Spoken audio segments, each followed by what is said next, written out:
Devant la 77e Assemblée générale des Nations unies, le Togo a réaffirmé son choix de diversifier ses partenaires au développement. L'Afrique ne veut plus s'aligner sur les grandes puissances, quelles qu'elles soient, a déclaré en substance Robert Doucet, le ministre des Affaires étrangères du Togo, reprochant à certaines puissances d'assigner au continent pour seul rôle d'être leur zone d'influence ou encore une entité purement instrumentale au service de leur cause. Mais qu'est-ce qui explique ce choix stratégique sur le plan africain? Où en est-on avec la médiation Mali-Côte d'Ivoire au sujet des 49 détenus à Bamako? Au plan national, les mesures anti-inflationnistes de septembre ont-elles atteint des résultats escomptés? Des questions à évoquer notre invité de cette semaine, le professeur Akoda Ayewadan, qui nous fait l'honneur d'être au plateau une fois encore. Bonjour, monsieur le ministre. Bonjour, monsieur Gilles. Bienvenue. Merci beaucoup de m'accueillir chez vous. C'est un honneur plutôt. Économie mondiale, le Togo choisit de diversifier ses partenaires. Mais avant donc d'aborder ce thème, je voudrais évoquer avec vous, on va dire une avancée majeure, pour ne pas dire révolutionnaire. C'est la convention collective des professionnels de médias qui a été enfin adoptée, enfin parce que c'est la première fois que les journalistes togolais disposent d'une convention collective. Qu'est-ce que cela représente pour vous, monsieur le ministre? Alors, l'analyse que l'on peut faire de la signature de cette convention collective n'a pas de lien immédiat avec moi. Il s'agit plutôt du secteur des médias et de la presse qui est entré dans un mouvement historique, il faut le dire, en signant cette convention collective qui va désormais, ou en tout cas au moment où cette convention sera pleinement appliquée, qui va organiser les relations entre les patrons de presse et leurs salariés. En réalité, lorsqu'on regarde un peu l'histoire de notre pays, il faut tout simplement relever que pendant longtemps, le secteur est resté sous la coupe du droit commun, et cette organisation n'était pas favorable au secteur de la presse parce qu'il s'agit d'un secteur particulier, et pour un secteur particulier, les règles du droit du travail, les règles communes du droit du travail ne sont pas des règles efficientes. Il fallait donc réécrire des règles spécifiques à ce secteur pour que les acteurs du secteur puissent trouver leur compte. C'est un parcours qui a commencé depuis 2014, peu avant même 2014. Aux États généraux, l'idée même d'avoir des règles précises a été évoquée, des discussions ont commencé. Il y a eu un embryon en 2017, il me semble, et c'est seulement en 2020 que le travail a été remis sur la table, et avec la participation effective, et il faut le saluer, des patrons de presse, des syndicats de journalistes, et surtout la médiation active du ministère de la fonction publique par le biais du directeur des relations professionnelles. Nous avons abouti à ce document qui est un outil de travail qui permet désormais de démarrer une nouvelle aventure. Une convention collective est une chose, son application en est une autre. Est-ce que les choses vont changer?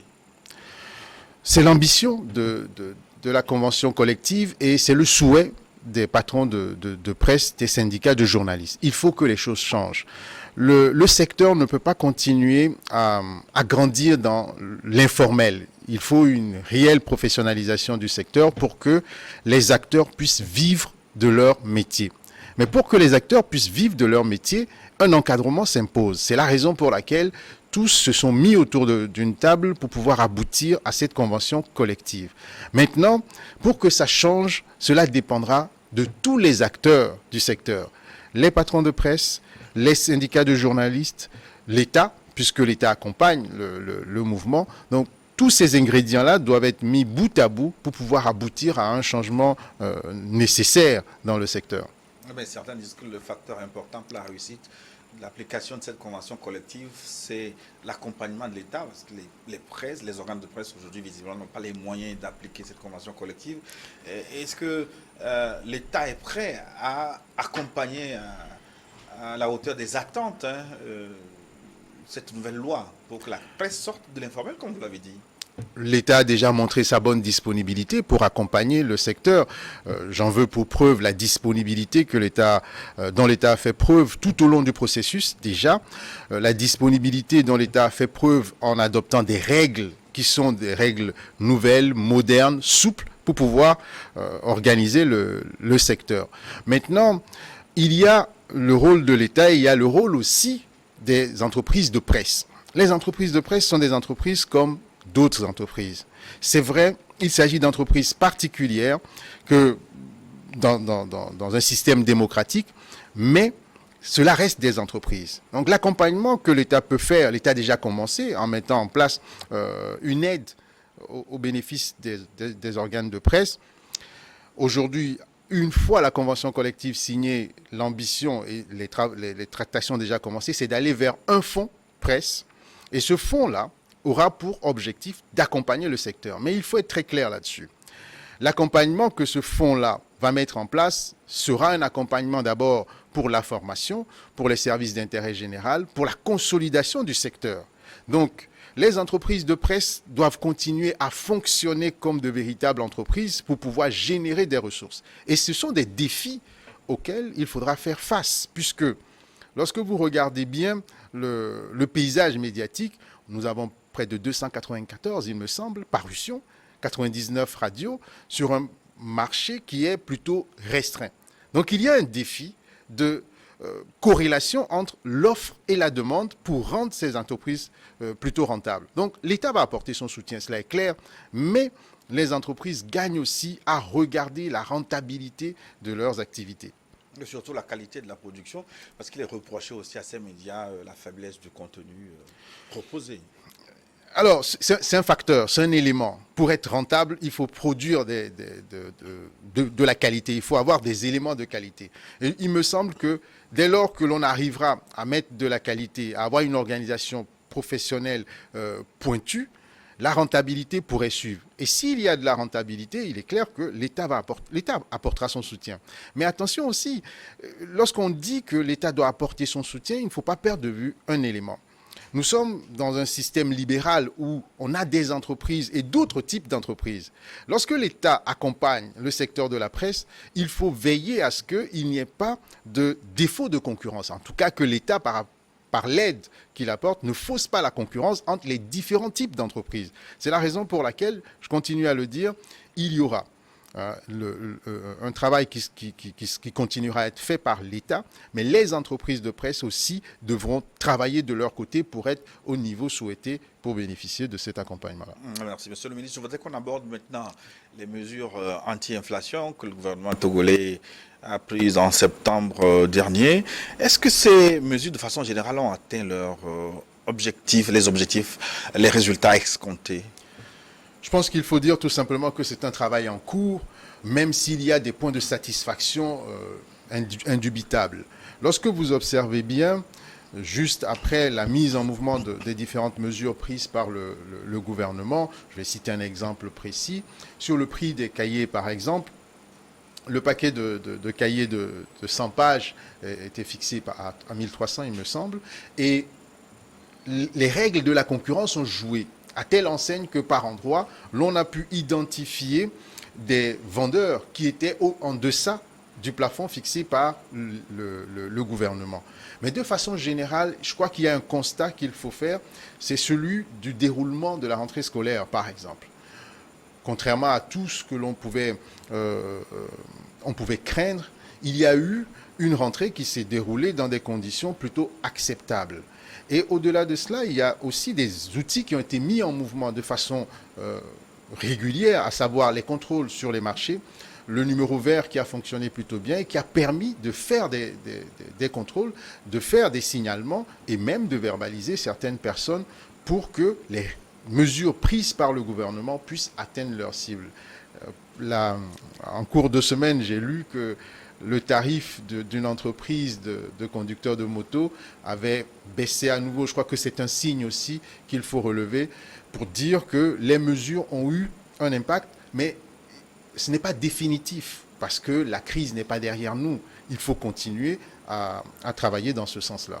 Mais concrètement, les fonctionnaires ont vu leur grille indiciaire augmenter de 10%. Ça, ils l'ont constaté. Nous l'avons constaté aussi à la fin du mois. Mais est-ce que l'ensemble des mesures sont entrées en vigueur? Il y a eu beaucoup de subventions sur le pétrole, sur le gaz, à l'endroit des parents. Est-ce que vous avez réussi à mettre en route toutes ces subventions? Alors, on va dire que 80 à 90% des mesures sont en mouvement déjà.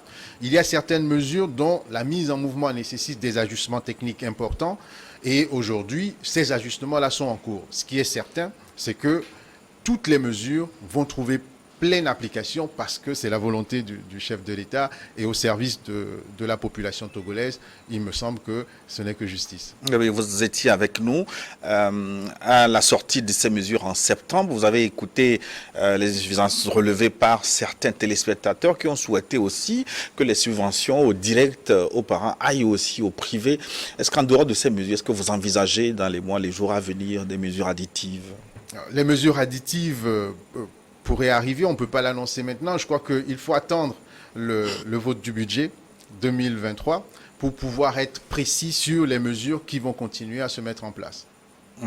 Alors, l'inflation continue d'agiter le marché international. Alors, est-ce que vous vous préparez tout de même à amortir davantage ce choc? Parce que le Togo, évidemment, ne pourrait pas résister à cette tendance internationale. Vous savez, l'inflation est l'inflation continue et pour nous autres, au Togo, ce n'est pas une véritable surprise parce qu'il faut regarder les causes de cette inflation. Et les causes persistent. Nous avons parlé de la guerre en Ukraine dans le temps. Nous avons parlé de la distorsion que l'on peut observer entre l'offre et la demande. Nous avons parlé de la situation en Chine notamment. Donc, on a ces causes-là qui persistent. Mais il y a une constante. En ce qui nous concerne, ces causes sont exogènes. Et si ces causes sont exogènes, il nous appartient de continuer à travailler sur des solutions qui ne peuvent être que des solutions endogènes. Et la stratégie du gouvernement, en tout cas, les orientations qui sont celles du gouvernement, consistent à continuer à muscler les solutions endogènes pour pouvoir faire face à cette inflation. Mais de façon générale, je crois que souvent, lorsqu'on parle d'inflation, on en a une lecture négative. Mais l'inflation ne devient purement négative que lorsqu'elle dure dans le temps. Lorsqu'elle ne dure pas dans le temps, on peut avoir des impacts positif. Si vous êtes débiteur, par exemple, votre emprunt va se diluer légèrement. Donc, au regard de la structuration de nos économies, il me semble qu'il faut continuer à travailler sur les solutions endogènes et c'est le parti pris par le gouvernement togolais. Sans doute, lorsque le budget sera voté, vous verrez les grandes articulations du budget national qui seront clairement orientées dans ce sens-là, mais également mis à part les solutions endogènes, continuer à œuvrer pour une résilience forte de nos populations. Vous parlez de solutions endogènes. Vous avez annoncé aussi une transformation de l'économie par sa restructuration, donc notamment sur des solutions endogènes. Concrètement, qu'est-ce que vous avez fait dans ce domaine? Dans notre pays, depuis quelques années, il y a des grands chantiers qui sont ouverts. Peut-être qu'ils ne sont pas perceptibles immédiatement, mais il faut le percevoir. Pour moderniser une économie, il y a des leviers importants. Quand je prends par exemple le secteur de l'énergie. L'énergie est un élément décisif pour la modernisation d'une économie. Et lorsque vous regardez chez nous, nous avons diversifié les sources d'approvisionnement d'énergie. On a fait la centrale Kekeli, on a fait la centrale de Blita, on a expérimenté le off-grid, c'est-à-dire la possibilité pour les populations d'avoir de l'électricité hors du réseau classique. Et cela marche. Il suffit juste d'aller à l'intérieur du pays pour voir. Et pas plus tard que depuis quelques mois, dans le nord du pays, le fonds Tinga a commencé à être expérimenté. Et le lancement de ce fonds matérialise l'universalisation de l'accès à l'électricité.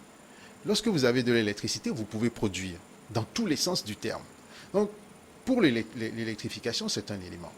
Quand vous prenez également le plan social, pour moderniser un pays, il faut avoir une société qui est en pleine cohésion et qui est forte. Mais pour avoir une société en pleine cohésion, il faut avoir un certain équilibre en termes d'accès aux ressources. Et depuis quelques années, là aussi, différents outils ont été mis en place. Quand je prends le Fonds national de finances inclusives, il y a eu un impact non négligeable sur les populations à la base.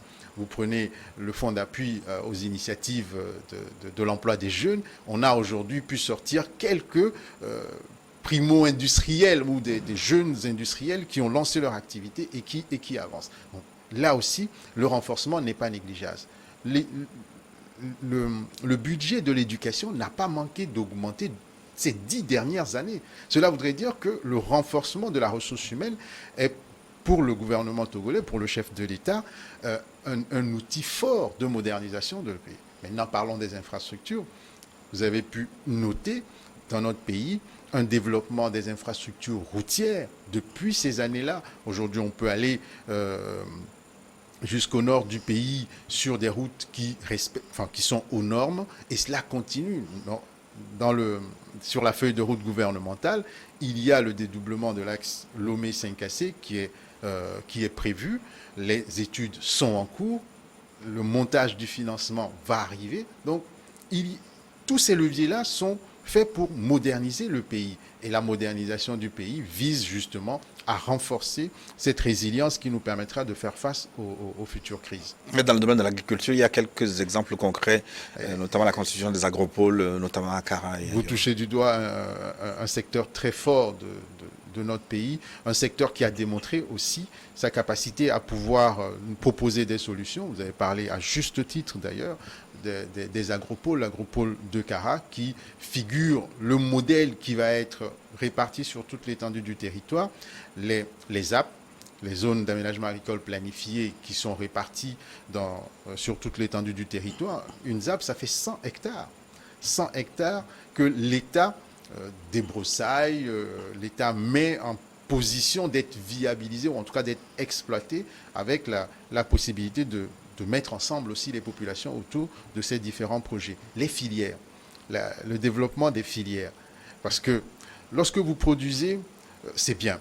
Mais sur ces produits-là, lorsque vous multipliez, vous créez une chaîne de valeur, c'est encore mieux puisque tous les éléments s'agrègent les uns aux autres pour pouvoir constituer une véritable chaîne qui est rentable pour tout le monde. Le numérique, on peut en parler aussi parce que notre pays a choisi d'utiliser le levier du numérique pour se moderniser, pour simplifier les démarches, les démarches administratives, mais également pour rendre l'accès à l'État plus facile à tous nos concitoyens. Je pense qu'il y a là un certain nombre d'actions qui sont faites par le gouvernement aujourd'hui pour accroître ou accélérer la modernisation de notre pays. Mais pour transformer l'économie, il faudra beaucoup plus sensibiliser et transformer aussi le contenu de l'éducation sur ce plan-là. À cette rentrée scolaire, on a vu quelques embryons de changement, notamment la densification des matières scientifiques. C'est une tendance qui va durer. Est-ce qu'il y a d'autres changements qui sont annoncés dans les... Ce sont des choix qui s'imposent à nous. Ce sont des choix qui s'imposent au regard des études qui ont été menées, au regard des ambitions qui sont les nôtres aujourd'hui.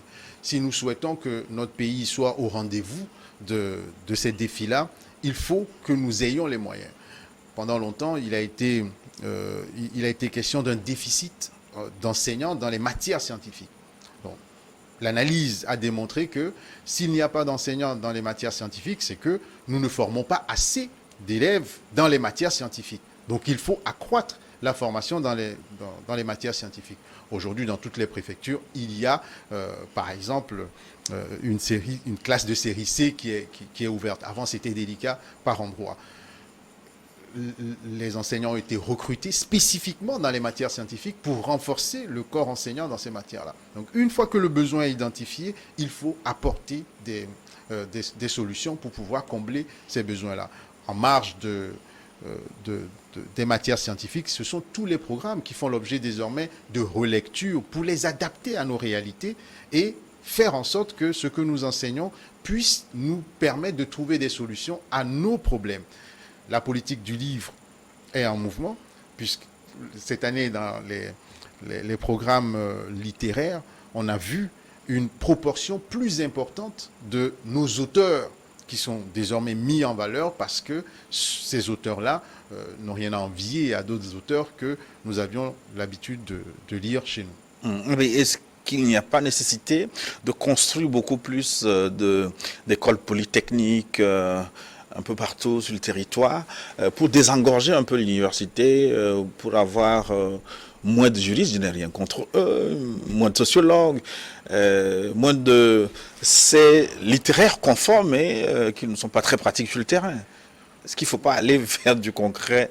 Alors, je pense qu'il y a déjà du concret. Il y a déjà du concret en fonction des cibles. Si vous prenez par exemple l'agriculture, l'INFA de Tové a été renforcée. On a créé à côté de l'INFA de Tové des structures pouvant former désormais sur des professions spécifiques à l'agriculture en fonction de nos besoins. Mais il y a les IFAD, hein. Les IFAD qui sont mises en place progressivement dans toutes les régions du pays pour là aussi nous apporter des solutions techniques. Je crois qu'il ne faut pas faire la guerre des filières ou oui, la guerre des filières. Les littéraires ont leur place dans notre société, les juristes aussi. Ce qu'il faut faire, c'est trouver l'équilibre entre nos besoins et la main-d'œuvre que nous avons à disposition. En vrai, lorsque vous allez à l'université aujourd'hui, la formation qui est proposée aux étudiants n'est pas une formation qui leur donne exclusivement des compétences ou enfin un savoir. Ce sont des formations qui visent à leur donner des compétences et à leur enseigner l'adaptabilité. Au fond, c'est cela. Vous pouvez être juriste et travailler dans le secteur agricole. Il n'y a pas de difficulté à cela. C'est votre capacité à vous adapter à la réalité que vous avez en face qui fait de vous un candidat différent. Donc, moi, c'est vers ces choix qu'il faut aller, même si des formations pointues doivent être réalisées. La transformation de certains établissements d'ingénieurs en école polytechnique aujourd'hui va dans ce sens-là. Et il me semble que la diversification des centres de formation sur toute l'étendue du territoire nous permettra à terme de combler ces déficits-là. Mais, monsieur le ministre, quand on vous écoute, on a l'impression que vous faites beaucoup. Mais qu'est-ce qui empêche la mayonnaise de prendre c'est au niveau de la communication où vous devez dire davantage ce que vous faites, où il revient à vos concitoyens de prendre conscience des évolutions qui sont en train d'être mises en route pour se lancer dans le train. Qu'est-ce qui reste maintenant pour passer à un autre cap? C'est difficile de dire que la mayonnaise ne prend pas. Nous sommes l'un des pays les plus stables au monde. Le développement qui est le nôtre aujourd'hui, ou la trajectoire de développement de notre pays, n'est pas une trajectoire, à la traîne du tout. Donc, je crois que ce sont des fenêtres de lecture qui veulent cela. Ce sont des fenêtres de lecture qui consistent à dire que dans notre pays, rien ne va. Je crois que c'est clairement discutable de le dire, puisque nous avons des pans sur lesquels nous pouvons aujourd'hui dire que nous avançons. Maintenant, ce qui est certain aussi, c'est que chaque individu, dans sa perception, peut avoir une perception partielle de la situation. Souvent, on revient sur la question de la communication. Je crois que notre gouvernement communique. Il communique beaucoup et les choix des supports de communication sont aujourd'hui très larges. Il n'y a pas un seul support de communication sur lequel le gouvernement togolais n'est pas aujourd'hui.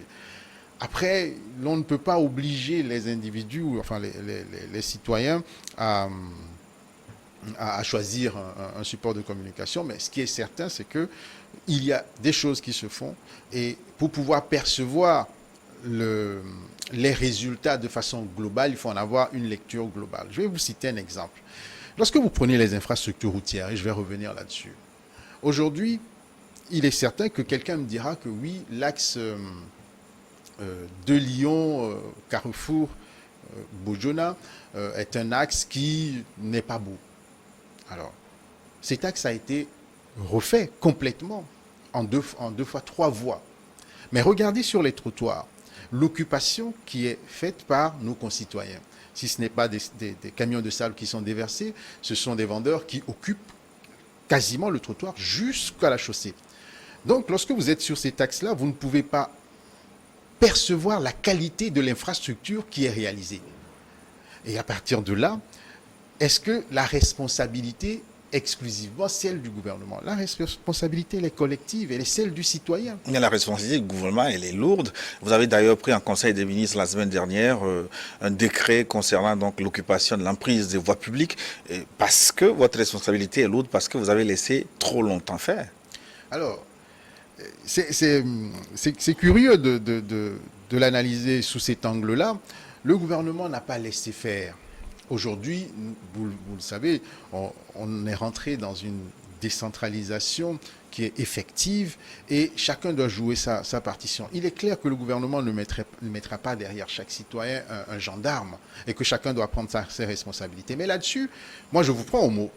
Et je voudrais tout simplement dire que si demain, et c'est ce qui va se mettre en place, le gouvernement choisit de remettre chacun face à ses responsabilités, il serait intéressant que le secteur de la communication, des médias, de la presse, puisse comprendre cela pour ne pas nous renvoyer le fait que chacun doive manger, doive vendre devant chez lui pour pouvoir gagner sa pitance. Donc, je crois que la responsabilité, elle est collective et là-dessus, il faut que chacun d'entre nous prenne ses responsabilités. Lorsque vous occupez le trottoir, vous empêchez votre voisin de pouvoir passer sur le trottoir pour rentrer ou pour aller à l'école. S'il passe sur la chaussée, il s'expose. Donc, la responsabilité, elle est collective. Je voudrais évoquer avec vous l'initiative du consommé local durant le mois d'octobre, célébré au Togo. Le temps de rappeler aux fidèles téléspectateurs qu'ils peuvent bien participer à ce forum comme d'habitude. Je rappelle le contact plus 228 96 46 10 31,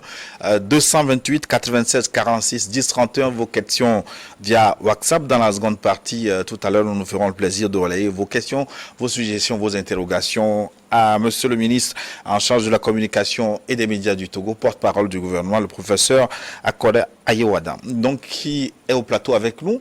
Le mois du consommé local, c'est le mois d'octobre au Togo. Est-ce que cette célébration n'aurait pas été plus enthousiaste à vue d'œil? Est-ce que vous êtes satisfait de ce que vous avez vu? Oui, clairement. Je pense que la question doit être posée aux entrepreneurs locaux qui petit à petit arrivent à percevoir les efforts qui sont réalisés pour pouvoir les promouvoir, pour faire en sorte que le message puisse passer dans l'opinion que la clé désormais, c'est d'abord une consommation qui est de produits proches de nous. C'est d'abord une consommation des produits fabriqués chez nous. C'est la mise en valeur de nos entrepreneurs parce qu'ils créent des emplois locaux, ils font travailler nos amis et ils valorisent nos produits locaux. Donc, véritable satisfaction, parce que cela fait 3 ans que l'initiative a été mise en mouvement, qu'elle commence véritablement à prendre de l'ampleur. Et lorsque vous discutez avec les entrepreneurs, les jeunes entrepreneurs togolais, je crois qu'il y a de la satisfaction. Il faut continuer. C'est la raison pour laquelle, depuis l'année dernière, l'idée c'est de dire, pendant le mois d'octobre, on met un focus important sur le consommer local. Mais c'est toute l'année qu'il faut consommer local. Parce que en consommant local, je l'ai dit tout à l'heure, nous valorisons nos entrepreneurs, mais nous construisons notre pays. Puisque notre richesse circule d'abord chez nous avant d'aller à l'extérieur si le besoin se fait sentir. Mais est-ce que l'exemple parfait ne viendrait pas de ceux qui sont la tête de l'exécutif? C'est pas à vous de promouvoir un nouveau paradigme de la consommation publique, comme je l'ai déjà entendu. Je n'ai pas compris la question. Oui, mais en tant que chef de l'exécutif, chef au pluriel, est-ce que il revient pas à vous, ministre, d'assurer le leadership du consommé local? C'est ce qui se fait au quotidien. Rappelez-vous, aujourd'hui, lorsque vous allez dans un ministère, je ne veux pas dire que il y a une instruction de Madame le Premier ministre qui demande à chaque ministère, administration publique, etc., de privilégier les entrepreneurs nationaux lors des petites réceptions, dans l'achat de nos productions. Lorsque chaque ministre, je ne vais pas vous demander d'aller vérifier dans le panier de chaque ministre comment il se nourrit, mais sachez que ce n'est pas une initiative pour faire joli, c'est véritablement un mouvement de fond que le gouvernement togolais veut installer parce que je le disais en début d'émission, les solutions aux différentes crises que nous avons sont d'abord des solutions endogènes.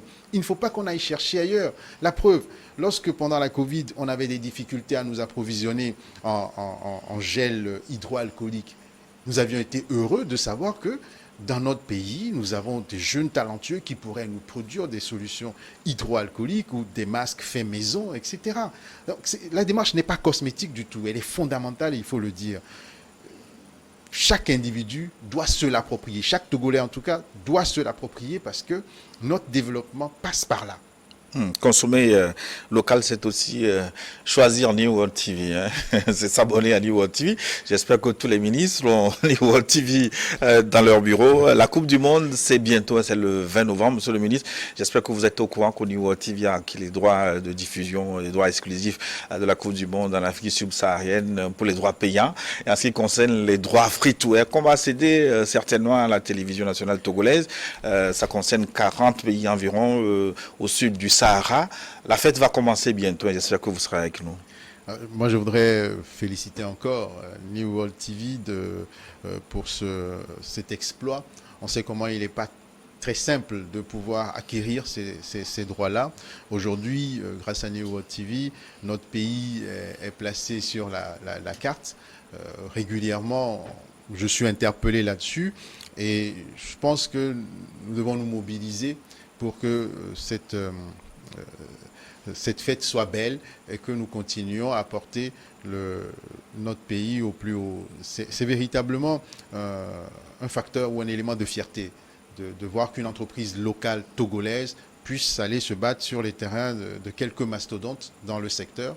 J'ai reçu une délégation de New World avec une autre de la FIFA dans ce sens et nous nous rendrons disponibles pour accompagner. Le niveau qui fait consommer local, pour ça qu'un de nos consultants importants, c'est Emmanuel Adebayor, l'international togolais, le ballon d'or africain.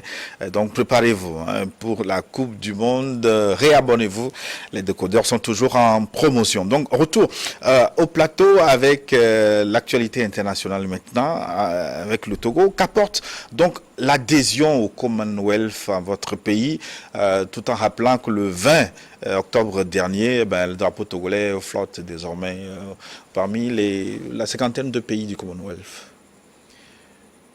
Je pense que là aussi, c'est un engagement très fort souhaité par son Excellence, Monsieur le Président de la République, un engagement fort de diversifier nos relations.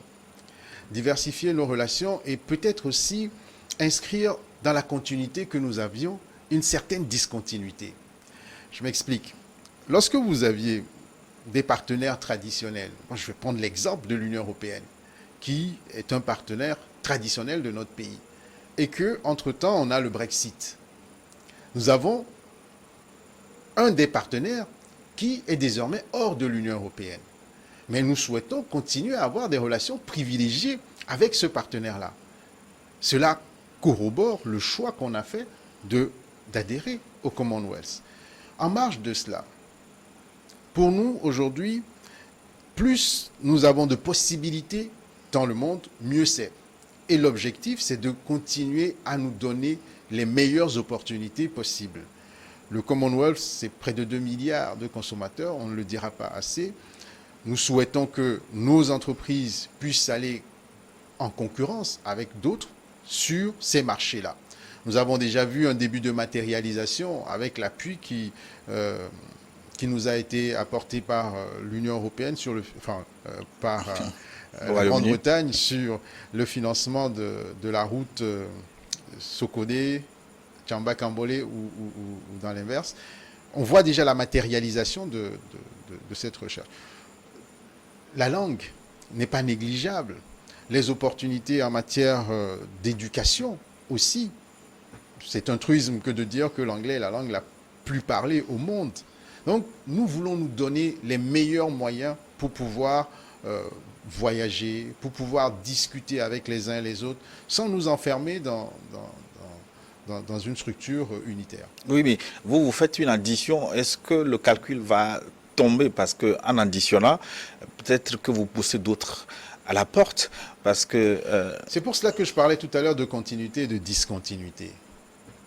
Nous discutons en français. est-ce que demain, nous allons basculer automatiquement dans une discussion en anglais? Nos partenaires traditionnels restent nos partenaires traditionnels. Mais est-ce qu'il est superflu d'aller échanger avec de nouveaux partenaires? Je pense que non. Il serait intéressant que vous questionnez le Togolais moyen, enfin le Togolais, j'aime pas trop le Togolais moyen ou lambda, c'est un peu péjoratif. Il serait intéressant d'interroger le Togolais. Et vous verrez que c'est une demande qui vient du fond, de cette diversification-là, de donner des opportunités aux uns aux autres, d'aller voir plus facilement ce qui se passe ailleurs. Et au surplus, nous avions déjà des relations traditionnelles avec d'autres membres du Commonwealth. Je pense à l'Inde, par exemple. Je pense au Ghana voisin, je pense au Nigeria. L'idée de consacrer cela n'est qu'une expression du multilatéralisme dont vous parliez tout à l'heure. Oui, mais est-ce que vous assumerez jusqu'au bout ce multilatéralisme? Je prends l'exemple de certains pays, le Mali ou le Centrafrique par exemple, où le choix de certains partenaires comme la Russie a été considéré comme le bloc de l'Occident, comme une ligne rouge à ne pas franchir. On a parlé de multilatéralisme et nous parlons là aussi de choix. Nous parlons de choix. Chaque État est souverain. Chaque État est souverain, il faut le rappeler. Et notre pays regarde ce qui lui est le plus intéressant possible. Et ce sont des choix que l'on fait en fonction de nos intérêts, de nos besoins et en fonction de la demande de nos populations. Il ne faut pas le perdre de vue. Alors, lorsque l'on considère que l'on doit faire bloc derrière l'Occident, cela n'est plus l'expression du multilatéralisme. La clé, c'est d'abord le multilatéralisme. C'est le multilatéralisme qui a fondé la création de la Société des Nations en 1919. C'est le multilatéralisme qui a entraîné la transformation en ONU, la création du GATT. Donc, nous, au contraire, nous considérons aujourd'hui que nous sommes dans l'épure même traditionnelle du multilatéralisme. La possibilité qui est donnée à chaque État de discuter avec les autres en fonction de ses intérêts. Donc, aujourd'hui, je pense que nous sommes maîtres de notre destin et il nous faut continuer à penser d'abord à nos intérêts nationaux avant d'avancer. Eh bien, il faut appeler un chat un chat. Est-ce que le Togo peut aller vers la Russie aussi? Je pense qu'aujourd'hui, enfin, quand vous dites peut aller vers la Russie, c'est... Nous avons le choix. Parce que c'est le partenariat à la mode, crié au Mali, souhaité au Burkina Faso. Je vais vous dire. Parce que vous avez parlé de la demande des peuples aussi. Oui, mais est-ce que vous savez que la plupart de certains de nos ingénieurs d'une certaine génération étaient formés en Russie? On a demandé l'avis de personne avant d'aller former ces ingénieurs en Russie. Donc je crois que la question n'est pas là. La question est qu'est-ce qu'il nous faut aujourd'hui pour avancer? Une fois qu'on a ces éléments-là, la décision gagne à être prise. Le Togo n'est pas un pays fermé. Ça, il faut le dire. Et à l'Assemblée générale des Nations Unies, comme je le soulignais en introduction, le Togo a prôné ce multilatéralisme. Ça a été dit par le ministre des Affaires étrangères à voix haute. Est-ce que vous ne courez pas des risques? Par rapport à quoi? De dire ce qu'on pense? Non. Vous avez vu de dire tout haut ce que les autres pensent bas, ils ne disent pas. Non, nous ne pensons pas à la place des autres. À partir du moment où le ministre des Affaires étrangères dit que la position du Togo, c'est de rester dans le multilatéralisme et que cette position, elle est clairement la position originaire de notre pays. Nous n'avons pas dévié de la ligne qui est la nôtre. Choisir aller vers les autres, ça suppose qu'on dilue les anciennes relations qu'on a aussi. Ce n'est pas On vrai. sait que pendant longtemps, le Togo a des relations privilégiées avec la France. Ce n'est pas vrai. On ne dilue pas. On s'adapte. Ce n'est pas pareil. Si aujourd'hui, vous vendez un produit à 15 francs et qu'à côté de vous, quelqu'un me le vend à 10 francs, est-ce qu'il serait juste que je continue à vous l'acheter à 15 francs alors que je peux l'acheter à 10 francs et qu'avec les 5 francs, je peux trouver d'autres solutions pour les miens? Je pense qu'il faut lire les choses de façon très simple comme cela et ne pas avoir une lecture dogmatique des relations internationales. Oui, vous me tendez une perche pour parler justement des relations monétaires entre le Togo et l'Occident. Vous savez que le CFA est arrimé à l'euro. L'euro, le cours ne cesse de dégringoler, ce qui risque d'avoir des conséquences sur le franc CFA. Est-ce que vous envisagez sincèrement remettre sur la table la question de la monnaie, le CFA? La question de la monnaie n'a jamais été enlevée de la table, si je veux reprendre votre expression. Aujourd'hui, la question n'est pas taboue.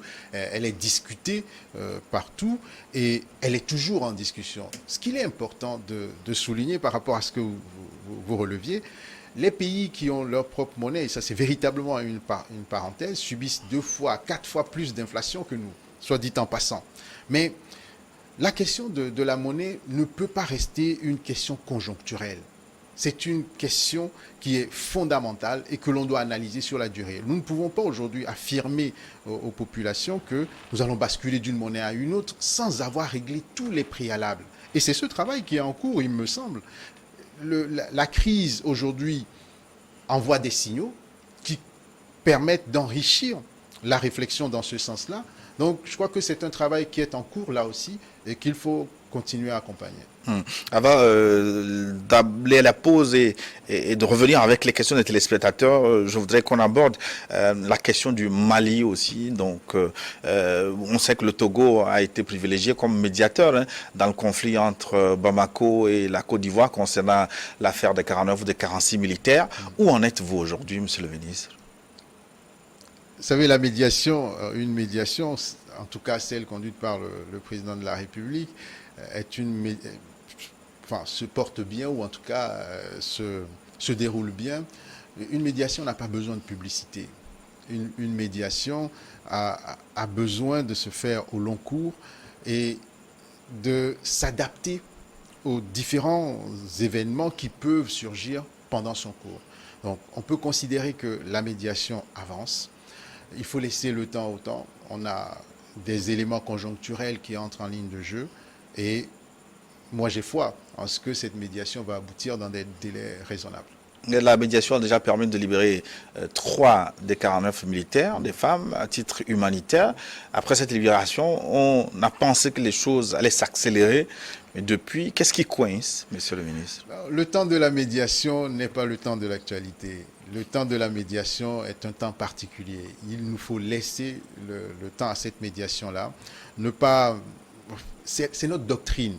Notre doctrine, c'est de ne pas faire de bruit sur ces activités-là. Ce sont des activités hautement délicates et pour respecter les différentes parties, il faut laisser cette médiation se dérouler. Qu'est-ce que vous leur dites? Quel est le message du Togo aux 2 parties? Il y a d'un côté ceux qui pensent qu'ils ont attrapé des mercenaires, de l'autre côté il y a ceux qui pensent qu'ils ont envoyé des militaires combattre pour l'ONU. Qu'est-ce que vous leur dites?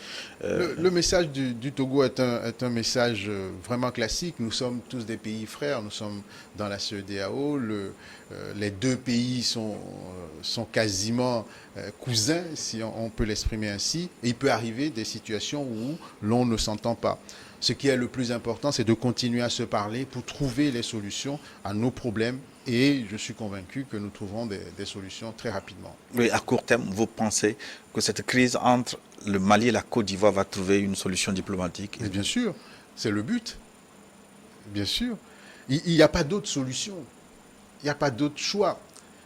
Parce que, je le répète encore, nous sommes des pays frères.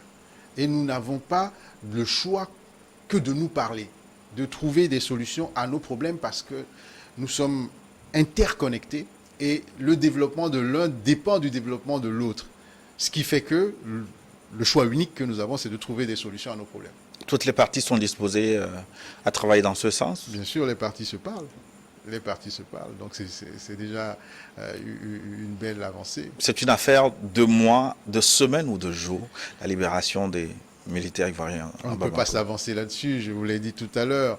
Vous savez bien qu'il s'agit de médiation, de négociation et que les parties décideront en temps voulu se prononcer là-dessus. Merci, Monsieur le ministre Akoda Ayiwada, ministre togolais de la communication et des médias, porte-parole du gouvernement. Nous arrivons donc à la fin de la première partie de notre forum. La seconde partie dans une dizaine de minutes et les téléspectateurs vont nous rejoindre avec leurs questions. Je rappelle une fois encore le contact, plus 228 96 46 10 31, plus 228 96 46 10 31. Vos questions, nous aurons à parler également de la calmie dans les attaques terroristes au Togo. À quoi cela est dû? Qu'est-ce qui vous a permis d'obtenir ces bons résultats?